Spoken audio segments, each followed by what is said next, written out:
Louisiana was loosely defined as all the territory drained by rivers flowing east into the Mississippi River. Now that's a kind of vague definition, but it includes most of the land between the Mississippi River and the Rocky Mountains and between, say, Canada and Texas. So it was an enormous territory. Up until 1800, what we call the Louisiana Purchase was owned by Spain and had been since 1763. In 1800, Spain then traded Louisiana to France. Well, Spain saw Louisiana, that territory, as being a buffer to English and then later American expansion that they hoped could protect from New Mexico and Texas. But also the French were wanting it back because I think they wanted to reestablish themselves in North America. France at that time was the most powerful nation in Europe. It was ruled by Napoleon. It was on top of the heap on the continent. Napoleon himself had designs on rebuilding a French empire in North America, and Louisiana was to be the basis of that. By 1803, France and Napoleon realized that they were about to go back to war with England.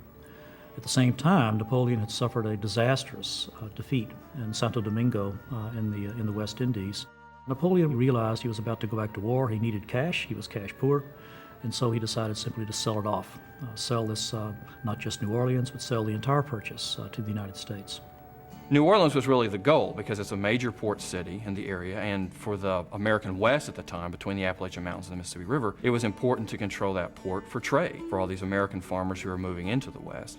So it's quite a shock when Napoleon's government is willing to hand over the whole Louisiana territory for $15 million. $15 million at that time was a huge amount of money. Jefferson worried a lot about that. Jefferson politically believed that it was important to reduce and eventually eliminate the national debt. Well, the only way that we could come up with $15 million was to borrow it. But in the end, Jefferson decided that the benefits of the purchase were worth the money and worth going deeper into debt. Jefferson saw Louisiana as being part of what later would be called an empire of liberty, that in having enough land for American settlers, that there would be enough farmland for Americans. Because he believed that the best way for the United States to be, the best form of government, was for this to be a government of independent citizens, independent landowners. At the time that Jefferson and the United States Congress bought Louisiana, they didn't really know what they had bought. Jefferson's first goal then was to try to define this area geographically. Jefferson sent not one, but 3 expeditions in an attempt to define more clearly what the southern boundary of the purchase was. One of those was the first expeditions to penetrate into what's today western Arkansas. That was the expedition of Hunter and Dunbar that moved up the Red and then up the Ouachita River to Hot Springs.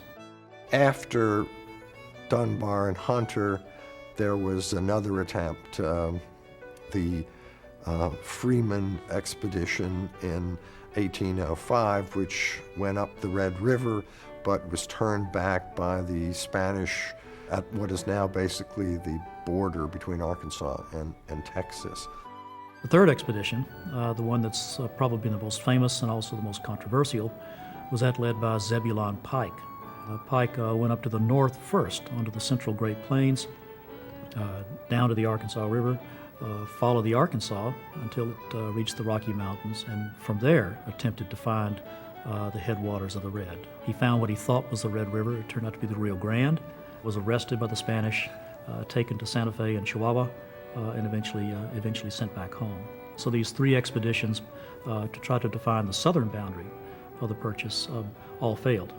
They do testify about the importance of defining the southern border to Jefferson. And beyond that, I think they tell us about how interested people in what's today Louisiana and Arkansas were about expanding to the southwest. By acquiring Louisiana, the United States also brought within its borders thousands of Indian peoples living in that region from the Red River northward to Canada, westward to the Rocky Mountains and into the Pacific Northwest. These Indian peoples, of course, saw themselves as all independent culturally, independent politically and economically. They certainly did not recognize themselves formally as part of the United States or having much of anything to do with the United States. Most of them did not really know what the United States was. Jefferson thought it would still be decades before white settlement moved to the Mississippi River. The Mississippi River was going to be that dividing line between the civilized whites east of the river and the Indians west of the river. For a while, there was a real possibility that Arkansas would have been Indian territory, but by around 1810 or so, a major change is taking place, and large numbers of Americans are coming into Arkansas. When Arkansas becomes a separate territory in 1819, there are about 14,000 people who are citizens of the United States.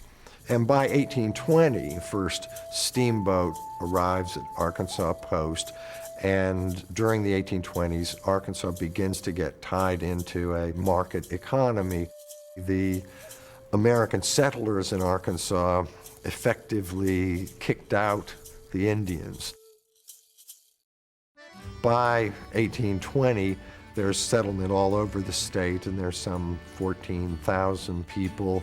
Arkansas becomes a state with 60,000 or so people in 1836. There's 100,000 by 1840 or so, 400,000 by 1860.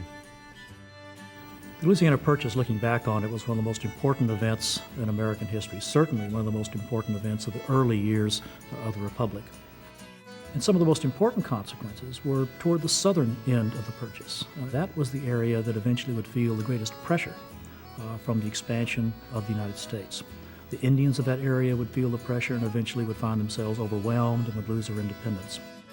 And New Spain and then Mexico would feel that pressure and would eventually lose all of its territory in what is today Texas and the American Southwest and California. The event that really lit the fuse for that explosive activity was the Louisiana Purchase.